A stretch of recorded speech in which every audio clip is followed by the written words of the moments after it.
Mahatani sir to kindly felicitate Dr. Renu Mahtani.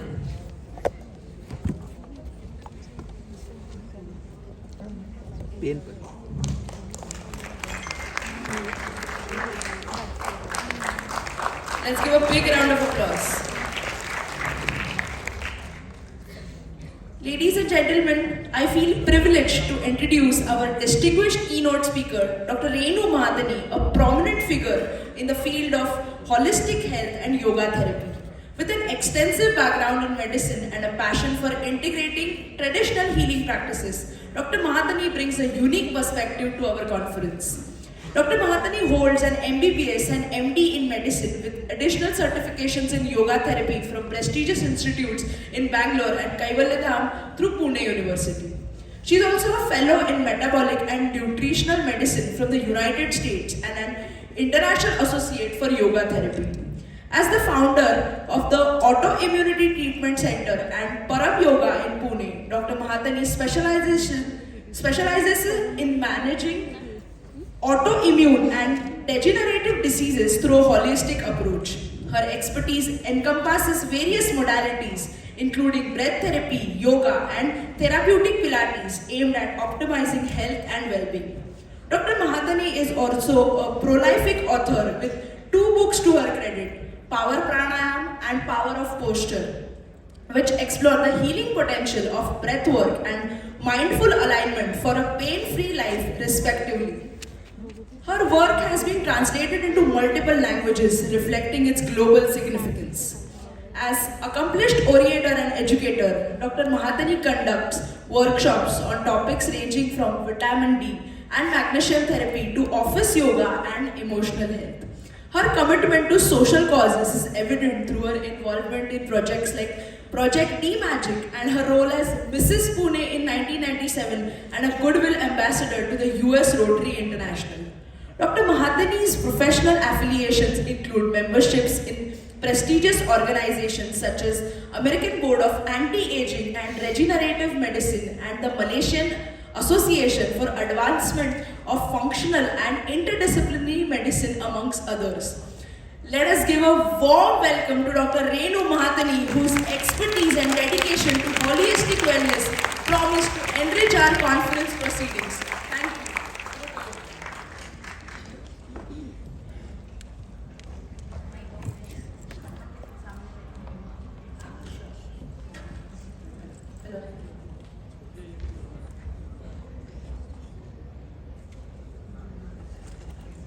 Namaste, good morning. Thank you so much for this invitation and this very, very warm welcome.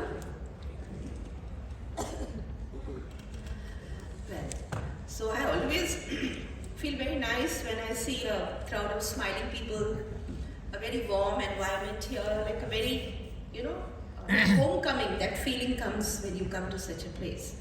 So I'm really happy to be here today. And English is okay, right? English and Hindi mix. Yes. Okay. So I'm going to just share some thoughts about something so vital, so crucial as our breath. Right? Breath is actually an affirmation of life in us. And not only do common people, or including us, we take it so much for granted. And many of us follow techniques, follow different practices of breath work, pranayama. And I'm sure there are many small factors, some nitty-gritties which need to be understood to make our practices really gratifying, satisfying, and joy-giving. So can I get a caller mic please later? Yeah, thank you. Or even this hand mic? No problem.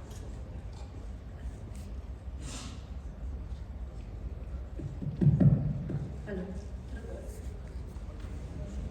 Okay. I prefer this. And this is the pointer. Alright.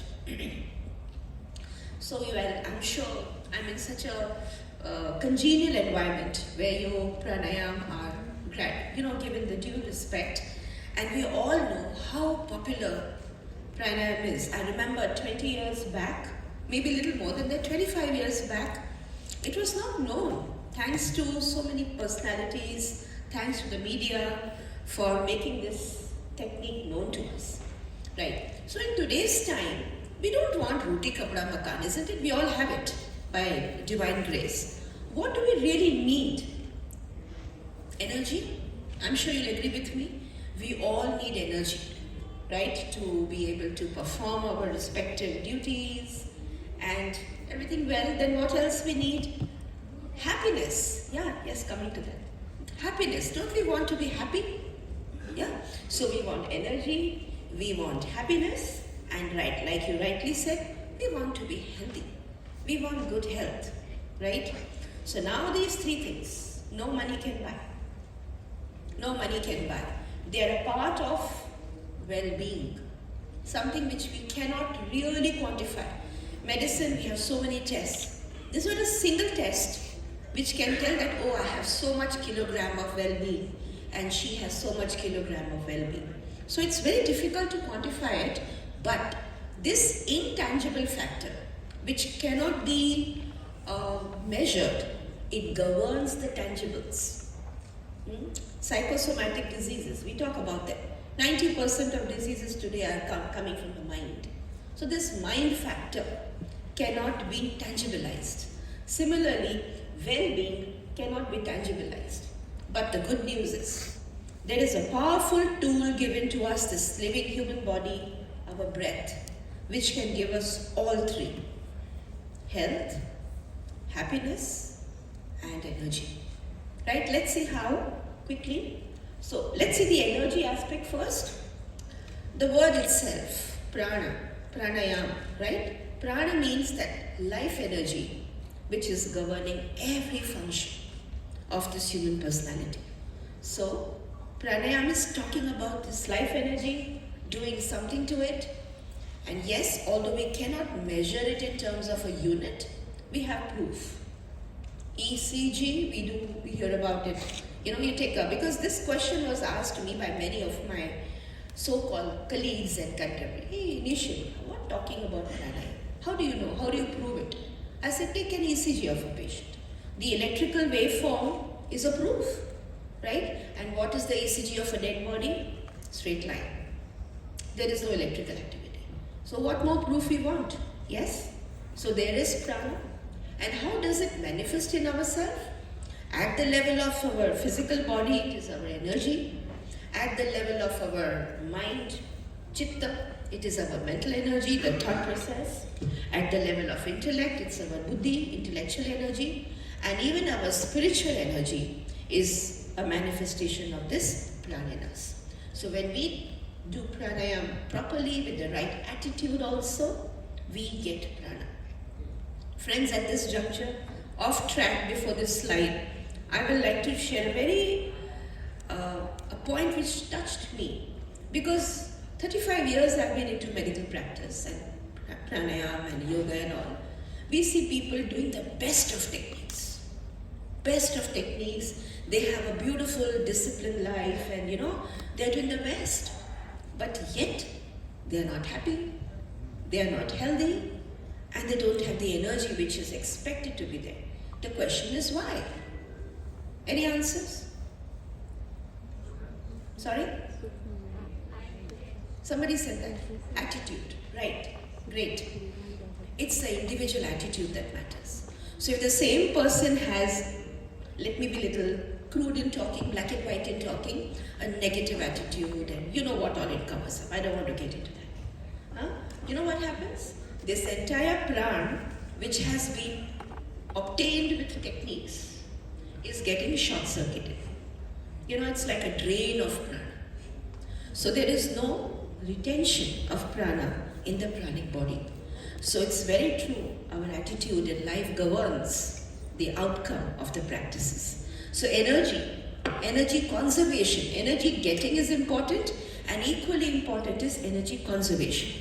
So we have our yamas, niyamas, so much of spiritual knowledge in it, how to develop a right attitude, and it's great to see all those things being covered. So next aspect is we want to be healthy. We don't want to have diseases, right? So when somebody has an approach to holisticity, We won't be treating diseases like a tip of an iceberg with only medicines or only physical things, right? So breath work, mind work, attitude, it's like approaching the whole thing holistically to get better results on the health. I'm sure you'll agree, depression, anxiety, all these things are so much on the rise. Once again, we can't quantify them. You talk to a youngster, I'm depressed. I don't feel like doing this. I'm anxious. So these are very common things which can be beautifully dealt with this wonderful science. In fact, today I'm going to share a very unique technique with you all.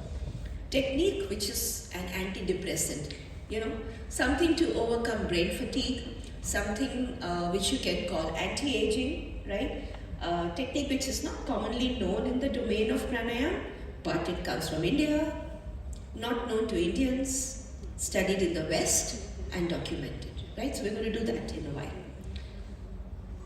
Right, third factor, we want to be happy.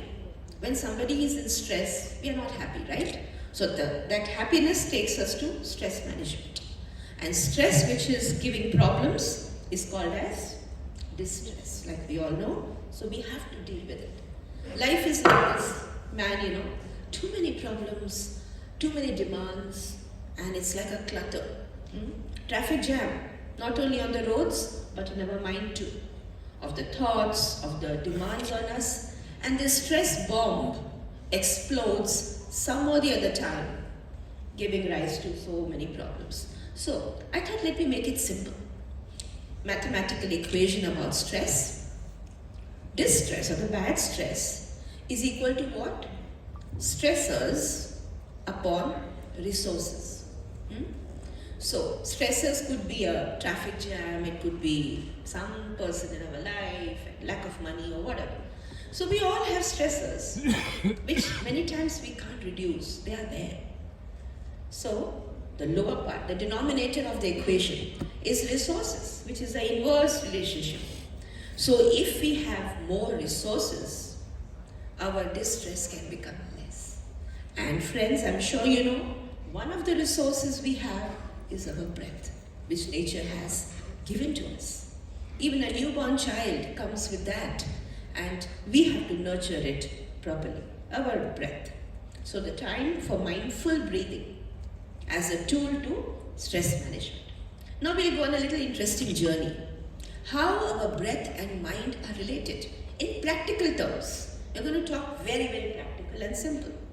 I'm sure you'll agree that when we are calm, we are relaxed, our breathing is how? Nice and deep, and you enjoy your breaths. What happens when we are anxious? Like a bride of the past, there was anxiety, nowadays there is no anxiety, by the way. So think of a bride of the past. What will happen? How will things go? And in today's time, where is the anxiety? You're driving on the road. Will I reach on time? A two-wheeler suddenly comes from the front. Oh God, I'm hit. So many things we face in life. And how does our breath become that time? Very shallow, very erratic. Sometimes you realize, oh, I'm not breathing. And then suddenly you take a sigh. So how erratic our breaths are. The life situations are reflecting on the breath. Another example of anxiety, I'm sure we have gone on the julas. How the breath, if you're in one of those dangerous julas, right? When you're at the peak of the stress of the jula, you stop breathing. And once you come back, it's over. That sigh comes out. So everything is reflecting on the breath. And what happens when we are angry? The breath is also hot. The breath is also, I'm going to tell that person, how dare you do that? So the breath also becomes fiery and hot. And this is so interesting. Sigh of relief. Thank God the exams are over. Thank God the guests have gone. How do we breathe? Take a sigh, all of you, come on. See? Now, question.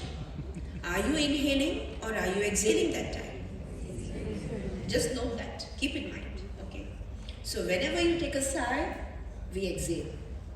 We'll never inhale that time. When we inhale, a snake dropping here, think about it. So where there's stress, mehman aa gaya, you know?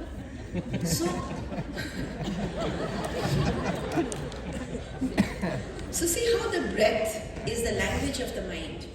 And the point you rightly said, whenever you take a sigh of relief. Relief means de-stressing. De-stressing.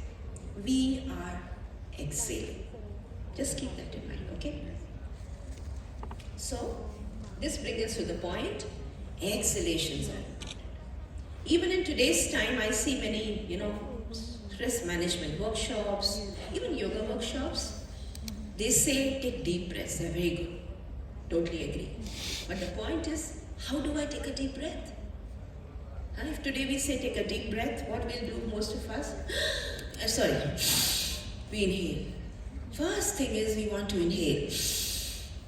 And then a noisy breath. This can never be helpful, right? The point is, the entire science of pranayama is making us understand the value of actually exhalations, not really inhalations. We are inhaling, our exhalations are poorer. So the focus becomes through any practice on exhalation, because when we exhale, we are not just sort of removing the toxins and the carbon dioxide from our system, but the lungs are so elastic that after you exhale, your inhalations become even better. They become better automatically. I had a very nice teacher of pranayama when I was taking a course with Dr. Dean Ornish in the US for heart and cancer patients. She said, in our culture, we are taught how to take. We are not taught how to give. So when we start exhaling well, we actually learn to give better. Yeah, isn't it beautiful? What a nice correlation she brought into my mind. Plus, when you give, it is said, dene wale ko bhagwan deta hai, right? So a person who is going to exhale well will automatically inhale well also. Then what happens at the neurological level? Are you all a little aware of the parasympathetic and the sympathetic nervous system, all of you? Yes. Great, saves the time. So, stress response is sympathetic, right? And the so-called relaxation response is parasympathetic. So, the beauty, when we exhale, we are triggering or stimulating our parasympathetic nervous system.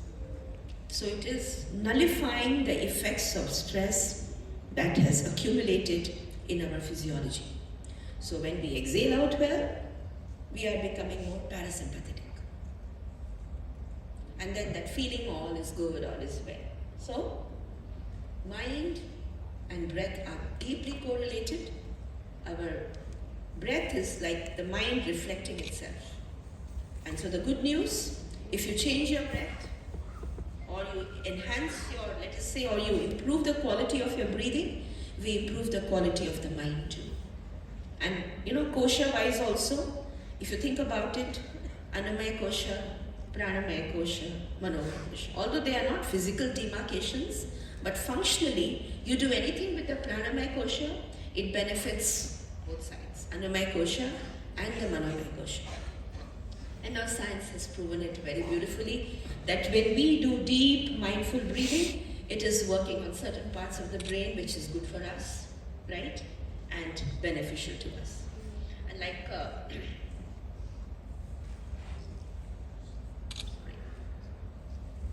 doesn't matter. So as I just mentioned, the autonomic nervous system, the red thing shown out there is the sympathetic response that if there's a stress, if there's a lion coming in this room, what will we do? Fight or flight response. People who are near the door will run away. People who are at the back will pick up a danda or something. Lion aaye to maru, So it's a fight or flight response, and that's triggered or mediated by the sympathetic nervous system in the form of increase in heart rate, increase in blood pressure, increase in our sugar levels, suppression of the digestion. See, these are all symptoms of today's diseases. So we are all on a sympathetic overdrive in today's time with the chronic stress we all are living. And to balance it out, Well, friends, parasympathetic. And one easy tool which is available to one and all, because we all are breathing. Nobody can say I'm not breathing, right? We all are breathing, and we start utilizing our breath to our own advantage. Yeah. So the thing I mentioned, inhalations are sympathetic and exhalations are parasympathetic. So beautiful it is. Science is proving what our yogis said. So what we are going to now do with this little background that I've given to you, few techniques which are so simple, right?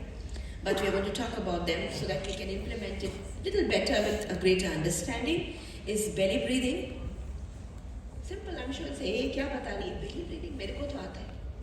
Doesn't matter. Thoda sa revision. Then something to do with the wonderful practice of Kapalbhati. Yeah, we all know Kapalbhati, and it's like one small aspect of it which can turn the table. We'll talk about a little bit about Anulom Vilom, the new technique I'm going to tell you on rhythmic breathing, and last something about humming techniques like Brahmari and Om chanting. Friends, Pranayama and the science of breathing is a treasure house of techniques. Please don't limit your minds to only those 7, 8, 10 things which we know. Probably there is. We are limited because we're not aware, it's not our fault. But there are so many techniques, you can't imagine. Yeah. Like there's so many asanas. There are so many techniques also in the field of pranayama. So let's move on to belly breathing. So I just mentioned that whenever we think of taking a deep breath, we focus first on the inhalation.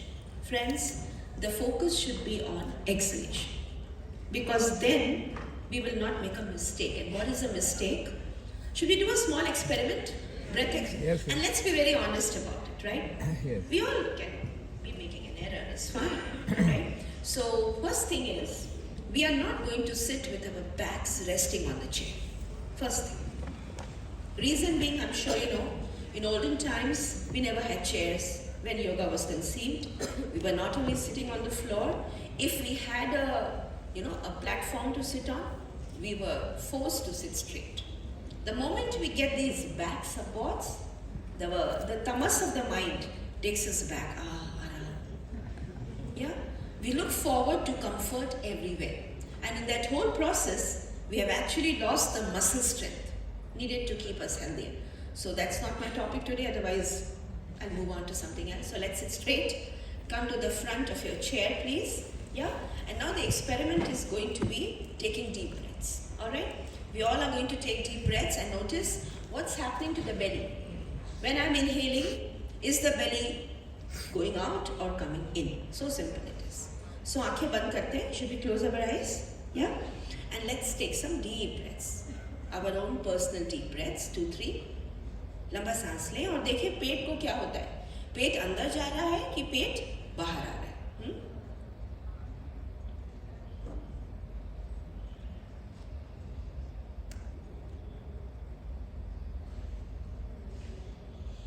All right, enough time.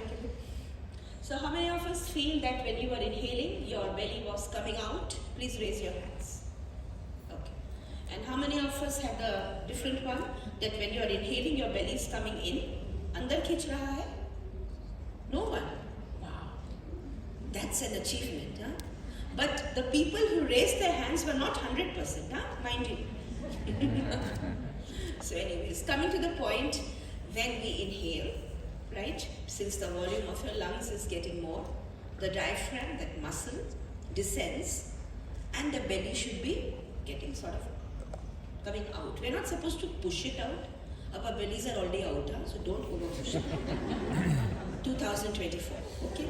So we just allow the belly to relax. And when we exhale, was the belly coming in is the question too? Or was it there only? Going in? And how many of us said, "Main ruki hui thi"? वो भी चलता है ना? Okay, fine. Confusion. So, now it's the point. Observe how a newborn baby breathes. Huh? They are all belly breathers, huh? Naturally. If you have a pet at home, a dog, a cat, rabbit, birds, Just observe them. They are all belly breathers. We were belly breathers when we were welcome to the planet. But later we became adults, highly intellectual adults, anxious adults. Everything goes up and up and up, and we forgot the value of belly breathing. So in today's time, we need reminders. Chala, pet chala. Otherwise we will not do it on our own. We've forgotten the natural breathing. So belly breathing connects us to our basic nature of breathing. And the best way to not make error or see that our so-called yoga clients or members or patients don't do an error, start by breathing out. Because honestly, without knowing, 50% of the people are reverse breathers. Means ulta karte. वो सांस लेंगे और पेट अंदर जाता है, बाहर नहीं निकलता है. Because they're actually lifting the chest up, right? And the belly is getting sucked in. This is called paradoxical or reverse breathing, and one cause of hypertension because it is sympathetic nervous system being activated. So the moment we do belly breathing or we correct it for our people, we are actually dealing as giving them like an antihypertensive. And it is noted, 50% of hypertension can be corrected with only abdominal breathing. So we start by breathing out, and we can tell them, okay fellows, keep your hands here, and when you breathe out, become slim. Then everybody will do it correctly. Yeah? So you breathe out and let your belly get sucked in. So that when you inhale, it will automatically relax. Please don't push it out. This was instruction when man in the past had six-pack abs. Okay? Tight abs. They were farmers, hard-working people on the fields. Tight muscles. Where are we tight? We are all loose. Right? So we don't throw the belly out. We have to see we are living in 2024. I'm sure you'll agree with that. Okay? So belly breathing is so simple. Exhale, belly in. Inhale, belly relaxes. And you can never make an error, and at the same time you can do it for a long time. But if it's wrong breathing, types 3, 4 and you're can't take it. Okay? So belly breathing is like charging our batteries. The way we charge our cell phones, we can charge our own batteries with this good breathing, doing it a few times in the day whenever we feel tired. Right, so there it is. When we inhale, the first picture, the diaphragm descends and the belly is supposed to be nice and soft. And when we exhale, today we have to put an effort. पेट अंदर खींचना पड़ता है, वो अपने आप नहीं जाता. तो pull करके, and then we develop a nicer tone in our belly, which is important. Otherwise, I think it is not. Yeah. So this this belly breathing we even teach to corporates and people in the office that you have no time. Come on, sitting on your chair, do it and get your energy levels up. And it has positive impact on the digestion, positive impact on our sluggish metabolism of today, poor metabolism. So we work through the solar plexus, Nabi chakra, Hara chakra, Dantian, whatever we want to call, but in a little more deeper way. Then, something very important, related to posture and breathing. So common, right? Even unknowingly now, many of us will be sitting with our heads, chins jutting forward. And if the computer is in front of us, we are going to be chins coming forward, right? So we'll do an experiment now. And the experiment is so simple. You're just going to do the wrong thing first. Push your chins out. Notice how your breaths are, and then just glide your head back. The way a pigeon does, कबूतर करता है ना, sir पीछे. और देखिए उसका सांस पे क्या फर्क पड़ता है. It's a very vital point. Okay? So request, forget the back of your chairs, please. थोड़ा आगे आ जाइए. Right? Now let's close our eyes to be more observant, obviously, and push the chin forward. Chin को आगे करिए. और देखिए सांस कैसी है आपकी. आप आंखें बंद रखना, खोलना मत प्लीज. अभी be with yourself, notice your breaths. Now glide your chin in. अपने chin को अंदर लीजिए और देखिए सांस पे कुछ फर्क होता है क्या. And the chin is parallel to the ground, समानांतर, धरती के समानांतर है. ओके, वापस एक बार chin को आगे करिए, आगे लीजिए और देखिए सांस पे क्या असर होता है इसका। अब चिन को हम बहुत माइल्ड तरीके से अंदर ग्लाइड करेंगे, parallel to the ground, and notice what's happening to your breaths. Oh, Shanta. Okay. Yeah. When? So when the chin was out, the breath was shallow. The breath was faster because you were probably compensating for your shallow breaths, right? And the moment we tuck the chin in, yes, relax, deeper, better. Sorry? Yes. Heaviness on the head. So when we were doing wrong, let's put it like that. When the head, neck, spine were not in one line. We say in yoga, no? Bring your head, neck, spine in one line. So it's not just sitting straight with the chest lifted. It's about slightly getting the chin in the right position. Huh? Of course, you're not going to over tuck in also. Then again, you're going to cut off your breath. So you have to find that middle point. And this is simple yogic principle. Samam kaya shiro griva. Lord Krishna says in Bhagavad Gita. Amazing it is. There also we are being told to keep the alignments of head, neck, spine in one line. And think about it, how wrong we are throughout the day. Chins jutting forward, not aware, even our children do it, right? So the best way to teach them is, teach them the breath experience. Otherwise they don't listen, no? Why would they listen? Nahi karne ka. So, chin in, see you're breathing well. Hey, who doesn't want to breathe well? Point number 2, there's a better blood supply going to the brain.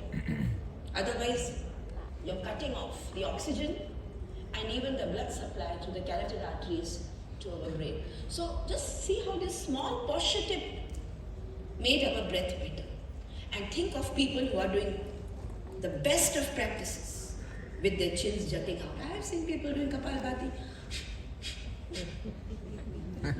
Anulom Vilom. So where is the breath going?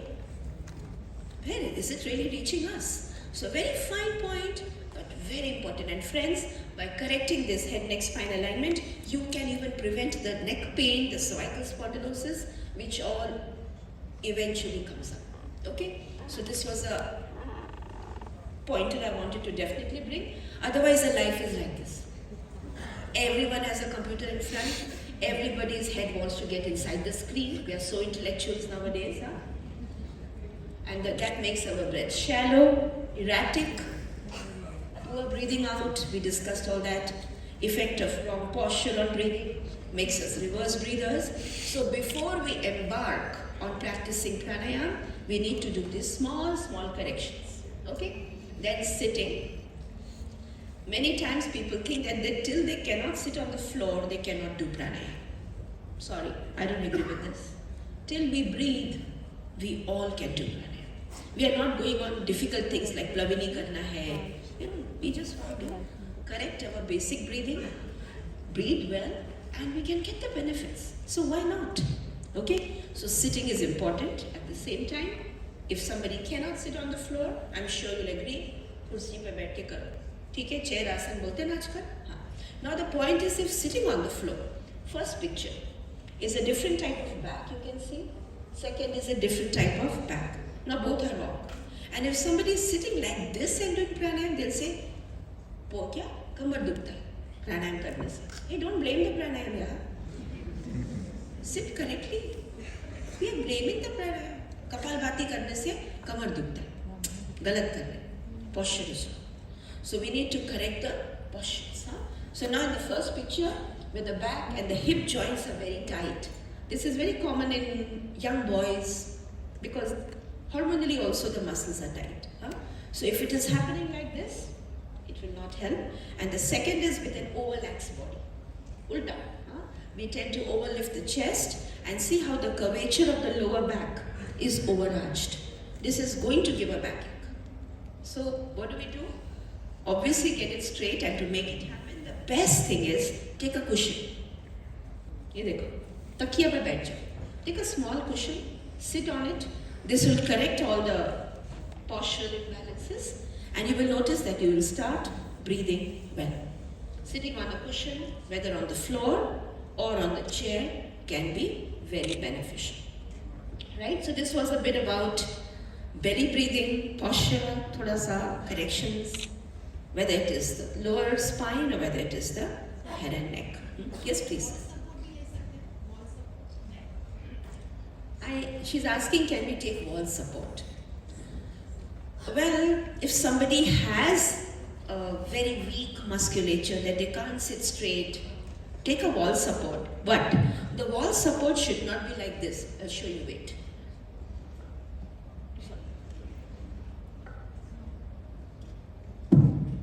My muscles are on a Sunday.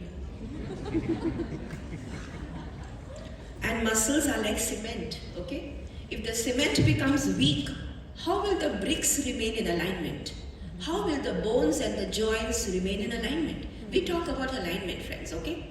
So alignment is not just by using props. Alignment is by proper use of our muscles. The target is that. Have the right muscle strength, the right balance of flexibility and strength, so you don't need to use supports. But supports are very important because we need them right now. But remember that the moment you take a back support, don't go on a holiday. At the most, you can go back. Let your lower back touch the wall, and then many times you don't have to throw yourself completely back. Okay, right? So, okay, now Kapalbhati. Oh, this is so interesting. Let's do a run of Kapalbhati. Hardly 15-20 stroke करते हैं. अभी नाश्ता तो digest हो गया ना? All right. So, what is the first prerequisite? Straight back. Coming forward. You know, the chairs ka first half mein baithna is very good because most of the chairs nowadays are declining back. Yeah, then it gives us backaches. Yeah. So that declining back, you should either keep a cushion to bring it level or come to the front half of the chair. Nice. Now, Kapal and head neck spine correction. And now आंखें बंद कर लीजिए चाहिए तो एक 15-20 stroke करते हैं कपालभाति का. चलिए. Let's start, and those who are pregnant, menstruating, please don't do, right? And let's start. Yeah, go ahead.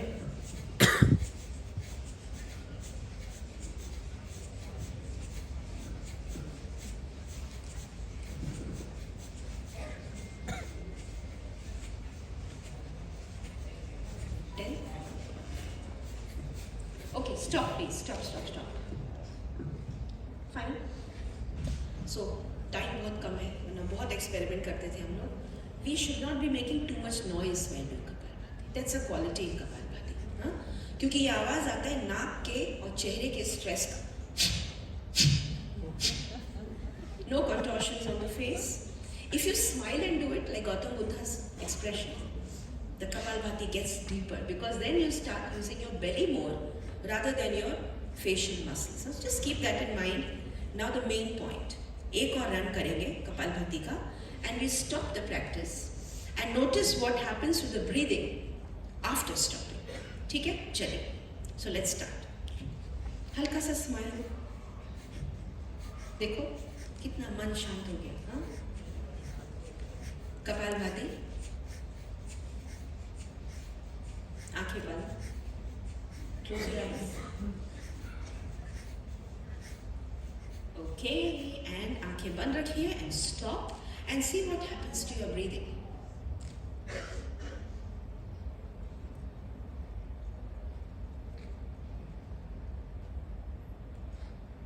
कुछ हुआ, चलो. So, बहुत कुछ हुआ. All right. So, time कम है. Point is, did you notice your breathing stop for a while? Yes. And then wonderful. And then after it resumed itself, it was deeper, better, calming, soothing. Yeah.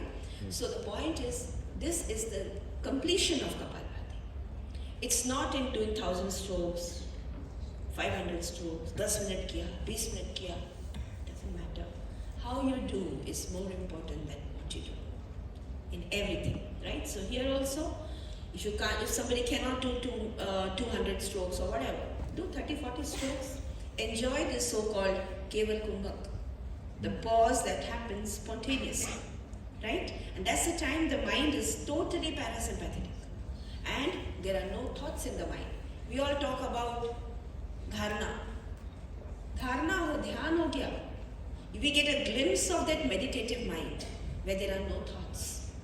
And then you can sustain it. Let the breaths come back, but the mind can sustain that calm, peaceful stance. So, doing Kapalbhati, not just once for 1,000 strokes and then feeling the pause, one can do smaller runs, and 1,000 is not the target.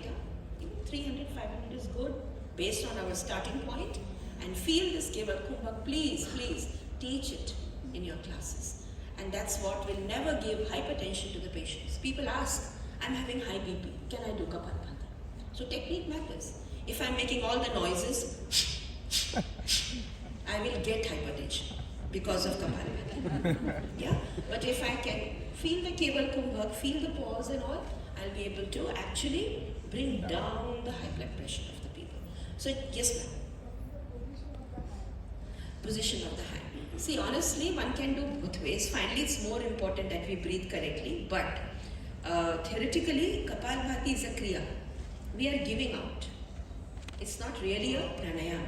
So in kriya, your hands better, because when you keep it on the knees, you can keep your back straight and do it more efficiently. Many times in the process of turning the hand, we can sleep off. Or not sleep off, at least we become slouchy, we become weaker in our muscle tone. So, see all the, even the Tribandha, Mahamudra, all में हाथ ऐसे रखा जाता है to keep the spine straight. Sorry? Drona मुद्रा. नाम में क्या रखा? कोई भी नाम दे दो. So this point is this Keval Kumbhak, the thoughtless state of mind, the meditative mind, the parasympathetic mind, hormonally the less of adrenaline mind. Yes, please. You'll have to give me more time, Ujjwala. I'm answering in between. जी, थोड़ा आवाज जो आता है वो पेट से आता है. That's fine. लेकिन ये नाक वाला आवाज नहीं चाहिए. See, versus ये because the air is being pushed due to abdominal muscle work. This is fine. Yeah, exactly. It's the belly muscles, belly, not the facial muscles. We tend to use the facial muscles also. We want to tell the whole house, देखो मैं कपालभाति कर रही हूँ. Yeah. So we make all these noises. So it has to be more of our own internal practice. Huh? Okay? Right? Oh, sorry. Then this Nadi Shodan Pranayama, I'm sure, just quickly touching on. We don't want to miss that special technique. Please note that this Anulom Vilom too is a wonderful technique. What a mind our ancient seers had. Huh? Today's science says that, wow, when you breathe from the right nostril, it is the left half of the brain. These are studies which have been done to show that there is more glucose uptake on the opposite cerebral hemisphere. Left nostril is on the right, right nostril on the left. So we are creating a balance between the two halves of the brain which are in a state of imbalance. We tend to be one hemisphere dominant than the other. So it's a wonderful practice, and I again request only to see that that is soundless. Yeah? And the Anulom Vilom could be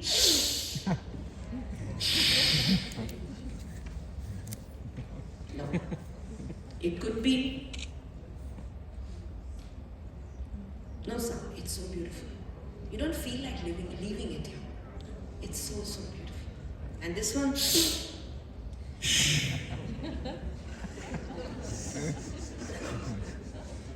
left versus right breathing is so good because it's found that we are predominantly one muscle breather, and then we have certain patterns of diseases in today's time.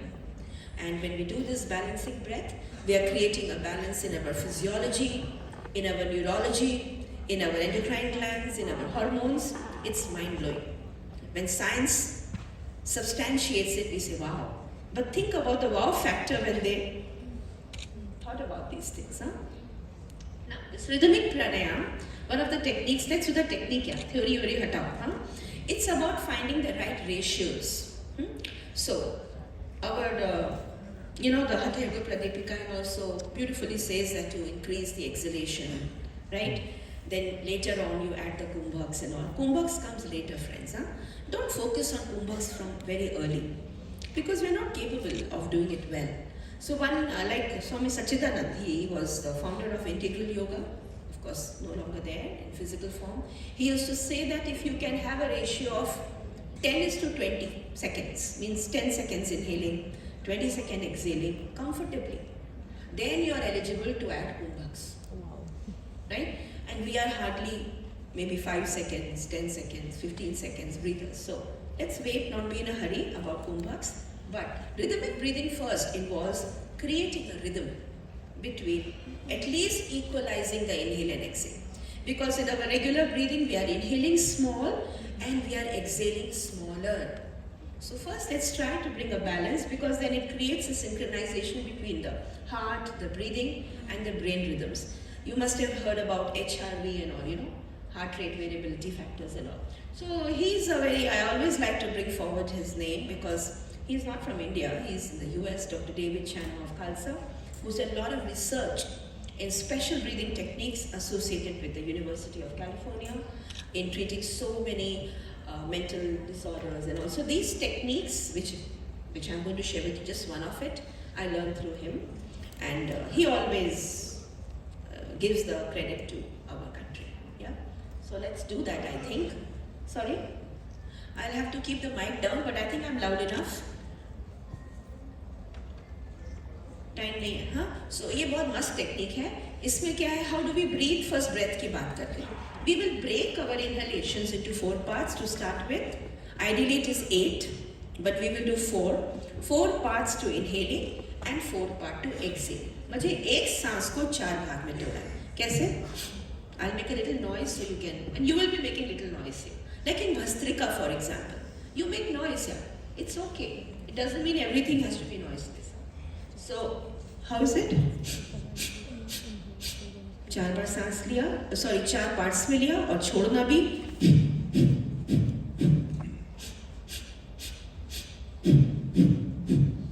दो round करते हैं, चलिए. 4, 3, 2, 1. In, out, out. In, out, out. In, out. ठीक है? Okay. So let me look like Shah Rukh Khan. 1 second.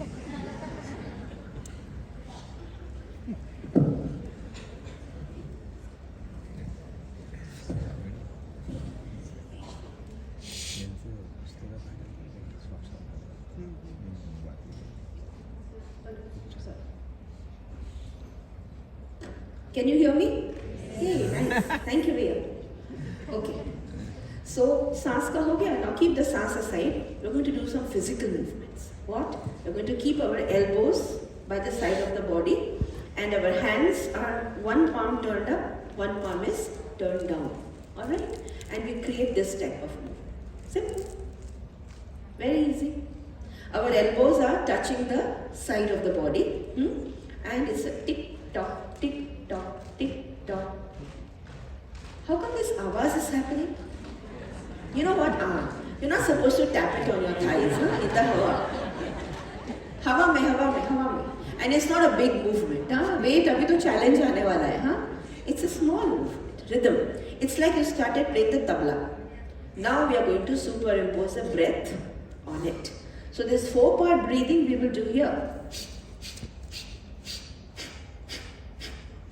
In, out, in, out, in, out, one more, in, out. So there were so many people. Are you already? Not for me. Let this be transferred to the creator. Yeah? Okay, I'm just sharing. So, creator of this technique, Yogi Bhajan from the Himalayas. Okay? That, this is for him. Okay. Let's do it, because many could not. Simple. वो भी ठीक है. You know, many of us could not do that synchronization. Somewhere, you know how? Yeah, it's common, right? So this is common. Nothing to worry, So we are learning something new. So you're using certain pathways. Huh? Now let's try one more time. जो हथेली पहले ऊपर था उसको नीचे करो और जो नीचे था उसको ऊपर टर्न करिए. So that you are giving that equal exercise to the two sides of your brain. ठीक है, चलो let's start. So पहले केवल टिक टॉक करेंगे, then we will superimpose the breathing. So tick tock, tick tock, tick tock, tick tock. 4, 3, 2, 1. In, out, out, out, out. In, out, out, out. In, out, out. Very nice. In, out. One more, okay? In and out. Awesome. There were some people who were doing only this. I know that. Very nicely. Camera, huh? But that's okay. We all are learning. So, क्या दोनों पे ध्यान देना मुश्किल हो जाता है. It's like multitasking. Multitasking of something new. So it's fine. Practice, homework. Okay. Now what you did here in this method, when you were doing it, hello, can you hear me? Yes, we can hear you. So what you were doing, you were stimulating your left and right of the brain, tick tock, and then you said, "Chalo, saapne pran bhi dalte." So you did the breathing. So you were infusing the two sides of the brain with the pran and new pathways between the left and right. Hey man, that is anti-aging actually. Yoga is so beautiful. Right हाथ से बायां पैर छू, बायां हाथ से दाहिना. Why? Whenever you cross the midline, you create connection between the two sides of the brain. So same thing was happening here. It's so beautiful. Science is beautifully explaining things now. Okay, now the challenge. 6-part. Ideal technique is 8-part, no, mind you. 8-part to your breath. तो हम लोग 6 तो try करते हैं, ठीक है? We'll try the 6, ठीक है? तो अभी सांस को 6 भाग में तोड़ना है. कैसे? छोड़ने का 6 में, लेने का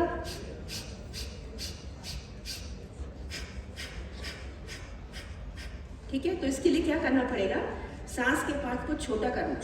इफ यू कीप इट बहुत बड़ा,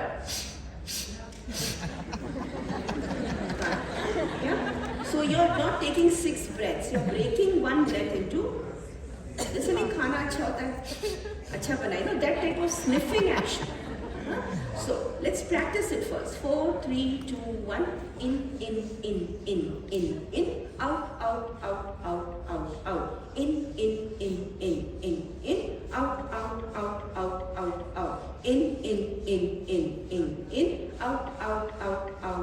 One more. In. Awesome. There we are experts. Now भी इसके साथ करने So थोड़ा सा हल्का सा फास्ट करेंगे तो हो जाएगा. हाँ. So let's start the tick tock first. चलो tick tock. Hey, don't make this sound, वरना क्या होगा? इसी sound पे ध्यान जाएगा, breathing पे नहीं जाने वाला. Tick tock. 4, 3, 2, 1. In. Out. In. Out.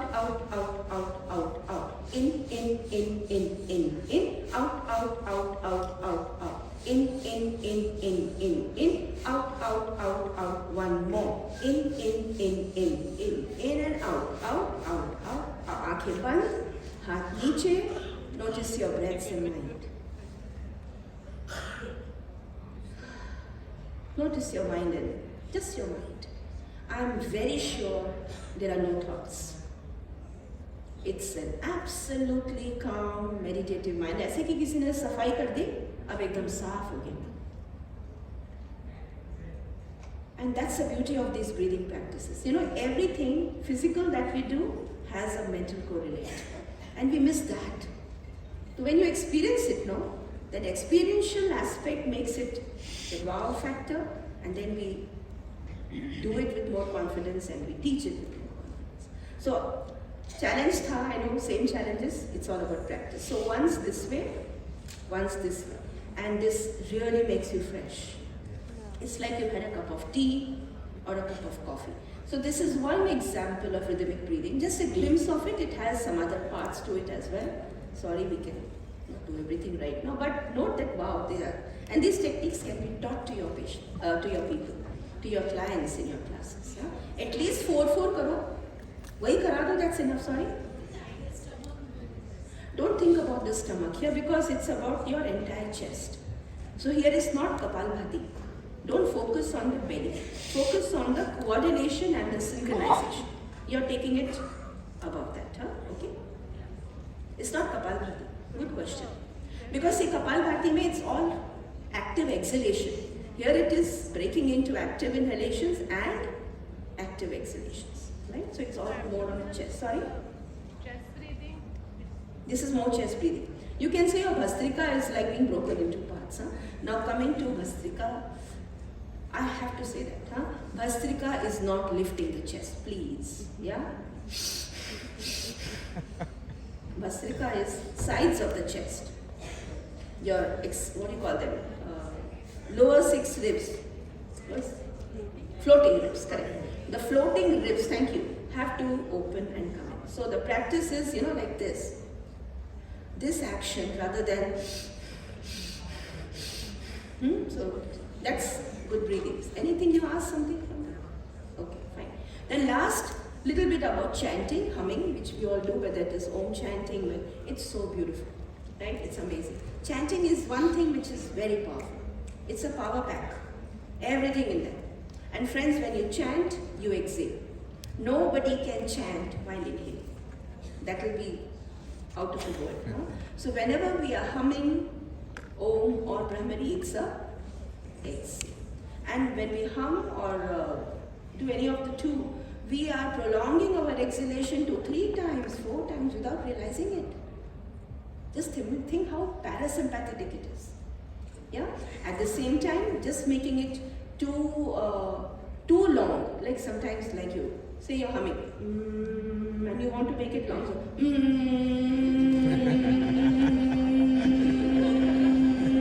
so when you end, it's like this is wrong.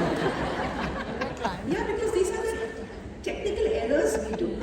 In that aim of prolonging, we make it so long that sari hawa khatam ho jati hai, and then it's a need for petrol. Yeah? So it's always good to do it to your capacity so that when you stop, there is a keval kumbhak. Even post chanting, there is a small keval kumbhak, which in the Om, the Adi Matra bolte na, 1, 2, 3, and that half is the silence. So we have to feel that silence and then take the next inhalation and do the chanting. Okay, so just keep this few things. And there's one more thing. Difference between Om and Brahmari.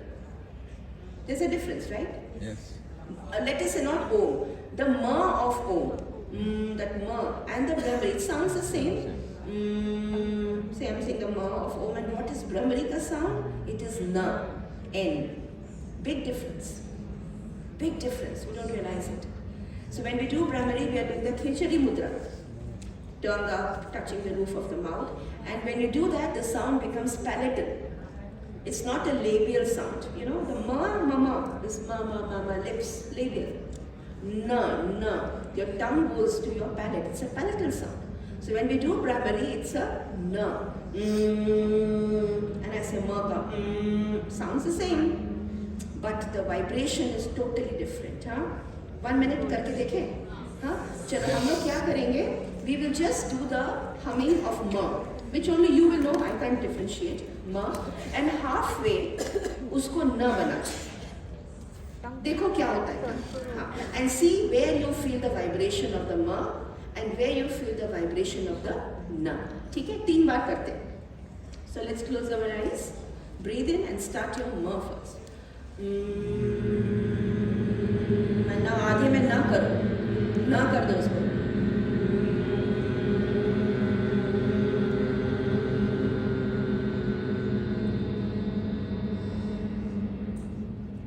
Repeat, inhale. Ma करिए फिर ना. Make it now.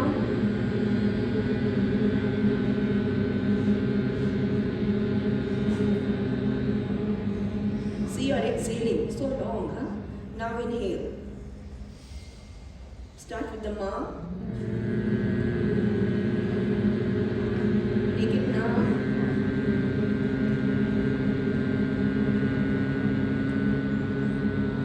Keep your eyes closed. that calm mind, thoughtless mind, then the chanting and humming is complete.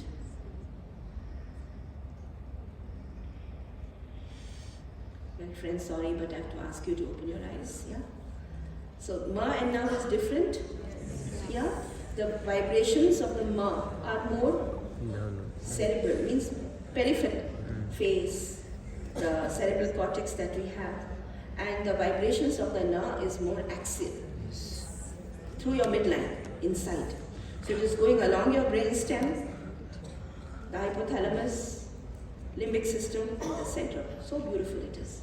Just imagine what a lovely massage you are giving to your brain cells with it. And both are important.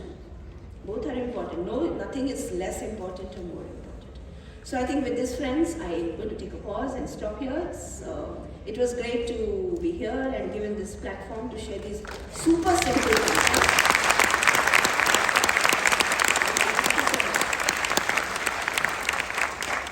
One or two questions? One question. Huh? Sorry? Home.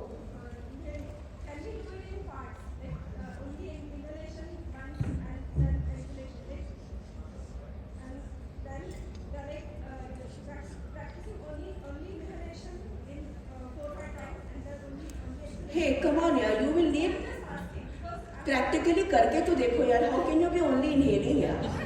Huh? Sorry, maybe I didn't understand. Four parts. Huh. Okay, got it.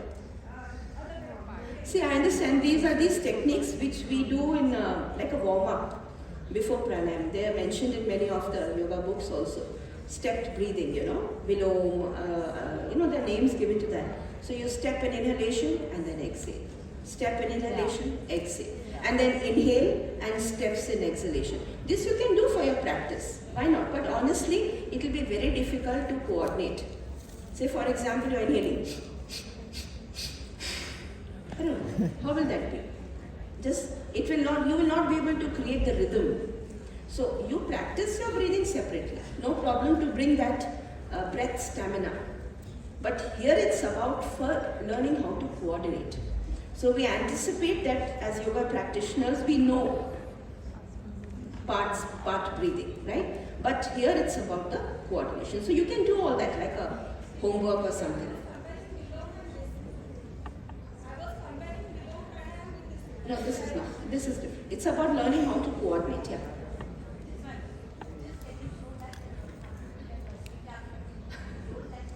Okay. Any more question? One, this, uske baad, Why do we stop breathing after Kapalbhati? Because, good question. Why do we stop breathing after Kapalbhati? See, Kapalbhati is a hyperventilation. You are breathing more. So you are flushing out the carbon dioxide and then you are getting more oxygen in return. So there is, chemically, your brain can do without the act of breathing. So there is a natural, no need. Till the demand comes in and then our chemoreceptors, they sort of trigger it. So that is the initial process, but then when you start enjoying it, you realize, wow, I don't feel like breathing, yaar. Thoda aur kaam chalega. That is how the brain starts working. Yeah, I'll answer yours. Last question. Why Kapalbhati is considered as Shuddhi Kriya, where other Kriyas like Bhakti, Vasti, it's very explicitly we do it with our body. Arey, breath ka Shuddhi Kriya hai na ye. Through the breath, you are doing a Shuddhi Kriya. In Kapalbhati, it's a Shuddhi Kriya because breath, oxygen, XYZ is working through your entire system. It's so purifying, right? You're removing the carbon dioxide from your entire blood, from your entire circulation. Of course, you can't do 2 times and say, Maine Kapalbhati kar liya, right? You have to do it to make it happen. So through the breath is neat. That's what we take our breath for granted. We don't realize what all it is doing to us. So when we understand the value of the breath, hey man, it is needed for every function, every cell of your body. So it works like a purification, whole body, not just the lungs and the throat or whatever. I hope I answered your question. Keval Kumbhak is after doing the run. Correct. Yeah. So Keval Kumbhak is cleansing of the mind. You're detoxifying the mind of all the thoughts. The physical practice is detoxifying the blood, the cells, blah blah blah, and केवल कुंभक is a mind detox. आज की भाषा में mental detox. So it works, huh? Yeah, okay. So there was the last thing she asked, Bhastrika ka practice करना है करिए. Keep your hands here. You know the floating ribs area. And start by exhaling. I always believe in that because it brings us on the right track. So when you exhale, your ribs get in and you're literally squeezing your hands into the ribs. And then when you inhale, your ribs are going to push your hands out. So exhale, inhale. Exhale, inhale. Got it? Exhale, inhale. You keep your hands and you'll feel it. Otherwise, हम chest उठाने लगते हैं. हाँ, fast करोगे तो हो गया. भस्त्रिका की आवाज भी शुरू हो जाएगी. Exhale, inhale. So the movement is of your floating ribs and the diaphragm. Your hands are at the level of the diaphragm. Okay? I should be. Yeah. Yes. So you're keeping your hand there, but you're lifting your chest up. वो नहीं होना चाहिए. So once you sit straight, see if you're sitting properly and you're lifting your chest, what happens? What happened to my back? So your fulcrum becomes a lower back, yeah. And then we get it back in. So the fulcrum is not L5S1, right? Here it is about using the floating ribs or the lower ribs. Okay, practice. Chalo, thank you very much.